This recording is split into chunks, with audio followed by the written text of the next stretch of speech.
Sir ಅವನು ನಮ್ಮ ಅಕ್ಕನ ಮಗ, ನನ್ನ ಮಗ ಪವನ್ ಕುಮಾರ್ ಅಂತ. ಸೊ ದೊಡ್ಡಬಳ್ಳಾಪುರದಲ್ಲೇ ಕೆಲಸ, ಇಲ್ಲಿ ಏನೋ ಕಂಪ್ನಿ ಕೆಲಸಕ್ಕೆ ಹೋಗಿದ್ದ, ಡೈವರ್ ಅವನು. ಸೊ ಅಕ್ಕ ಬಂದು ಇಲ್ಲೇ ಕಾಲೇಜಲ್ಲಿ, ಜಲಪ ಕಾಲೇಜಲ್ಲಿ ಕೆಲಸ ಮಾಡ್ಕೊಂಡಿದ್ರು. ಸೊ ಅವ್ರನ್ನ ರಾತ್ರಿ 9 ಗಂಟೆಯಲ್ಲಿ ಫೋನ್ ಮಾಡಿ 8 ಗಂಟೆಗೆ ಏನೋ ಕರೆದವ್ರಂತೆ ಬನ್ನಿ ಅಂತ. ಯಾರೋ ಬೇಕು ಅಂತ ಫೋನ್ ಮಾಡಿ ಕರೆಸ್ಕೊಂಡು ಈ ಥರ ಕೆಲಸ, ಅವನು ಹೋಟ್ಲಲ್ಲಿ ಊಟ ಮಾಡಿ ಬರ್ತಾ ಇದ್ದಾಗ ಕಾರಲ್ಲಿ ಬಂದಿದ್ದಾರೆ.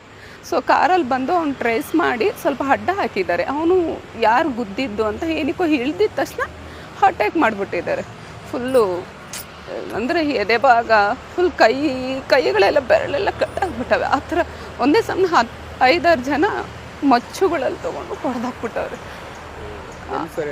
ಸರ್ ಇಲ್ಲೇ ಪೊಲೀಸ್ ಸ್ಟೇಷನ್ ಮುಂದೆನೇ ಆಗಿದೆ. ಆದರೆ ಇಲ್ಲಿವರೆಗೂ ಇಲ್ಲಿ ಜನ ರಾತ್ರಿ 9 ಗಂಟೆಯಲ್ಲಿ ಇದ್ದೇ ಪೊಲೀಸ್ ಸ್ಟೇಷನ್ ಮುಂದೆ ನಡೆದೈತೆ ಅಂದರೆ ಏನಿದೆ? ಈ ಪೊಲೀಸವ್ರು ನೋಡಲಿಲ್ವಾ? ಏನು ಇಲ್ಲೇ ನಡೀದಿದೆ ಅಂದಮೇಲೆ ಜನ ಇಲ್ವಾ? ಪೊಲೀಸವ್ರು ಇಲ್ವಾ? ಏನೊಂದು ಅಲ್ಲಿ ಹೋಗೇ ಇಲ್ಲ. ಜನಗಳು ಬಂದು ಆಮೇಲೆ ಆಸ್ಪತ್ರೆಗೆ ಅವನು ಅಲ್ಲೇ ಜೀವನ ಹೋಗ್ಬಿಟ್ಟಿದೆ. ಅಲ್ಲಿ ಸ್ಟೇಷನ್ ಮುಂದೆನೇ ಹಿಂಗಾಗ್ತಿದೆ ಅಂದರೆ ಜನಗಳ ರಕ್ಷಣೆ ಎಲ್ಲಿದೆ ಸರ್? ಇವ್ರು ಆಟೋದಲ್ಲಿ ಸರ್, ಆಟೋ ಇಲ್ಲೇ ಇದೆ, ಆಟೋದಲ್ಲಿ ಹೋಗ್ತಾ ಇದ್ರೆ ಕಾರಲ್ಲಿ ಬಂದಿರೋದು. ಅವ್ನಿಗೆ ಗೊತ್ತಿಲ್ಲ, ಏನೋ ನಿಲ್ಲಿಸಿದ್ದಾನೆ. ಅವ್ರು ಅಡ್ಡ ಹಾಕಿದ ತಕ್ಷಣ, ನಿಲ್ಲಿಸಿದ ತಕ್ಷಣ, ಅವ್ನು ಇಳ್ದಿದ ತಕ್ಷಣ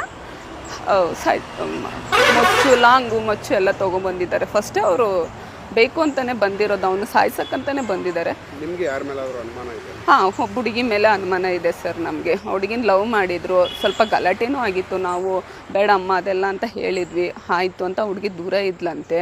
ಬಟ್ ಆದರೂ ಜನಗಳು ಹೇಳ್ತಾ ಇರೋದು ಮತ್ತೆ ಅವ್ರ ಫ್ರೆಂಡ್ಸು ಇಲ್ಲ ಹುಡುಗಿ ಜೊತೆ ಮತ್ತೆ ಮಾತಾಡ್ತಿದ್ರು, ಅವರಿಬ್ಬರು ಓಡಾಡಿರೋದು ಮತ್ತೆ ನಾವು ನೋಡಿದ್ದೀವಿ ಅಂತಿದ್ದಾರೆ. ಆ ಹುಡುಗಿನೂ ಕರೆಸಿದ್ದಾರೆ ಪೊಲೀಸವರು. ಸೊ ಇನ್ನು ನಮಗೇನು ಡಿಟೇಲ್ ಹೇಳ್ತಾ ಇಲ್ಲ ಸರ್ ಪೊಲೀಸವರು.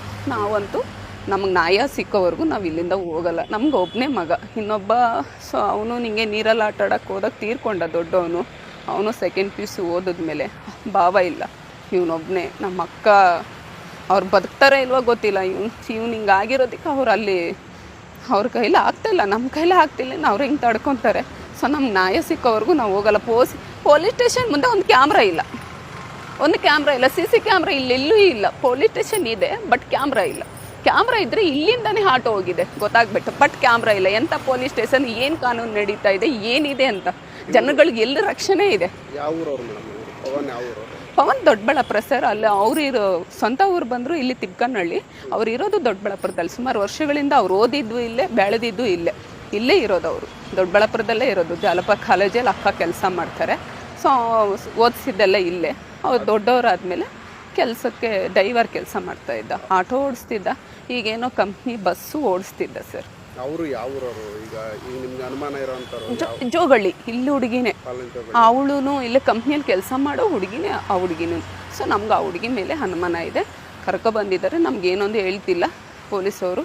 ಇನ್ನೊಂದು ಮುಖ್ಯ ಕಾರಣ ಏನಂದರೆ, ಒಂದು ಪೊಲೀಸ್ ಸ್ಟೇಷನ್ ಮುಂದೆ ಒಂದು ಕ್ಯಾಮ್ರಾ ಇಲ್ಲ ಸರ್. ಏನೋ ಸ್ಟೇಷನ್ ಇದೆಯೋ, ಏನು ಕಾನೂನು ಇದೆಯೋ, ಏನು ಪೊಲೀಸವರು ಇರೋದು ಗೊತ್ತಿಲ್ಲ. ಆಟೋ ಹಿಂಗೆ ಹೋಗಿದೆ, ಕಾರು ಹೋಗಿದೆ. ಈ ಕ್ಷಣಕ್ಕೆ ಅವ್ರನ್ನ ಹಿಡಿಬೇಕಾಗಿತ್ತು, ಬಟ್ ಒಂದು ಕ್ಯಾಮ್ರಾ ಇಲ್ಲ ಸ್ಟೇಷನ್ ಮುಂದೆ. ಸ್ಟೇಷನ್ ಮುಂದೆನೇ ಕೊಲೆ ಆಗಿದೆ. ನಿಮ್ಮ ಹೆಸರು?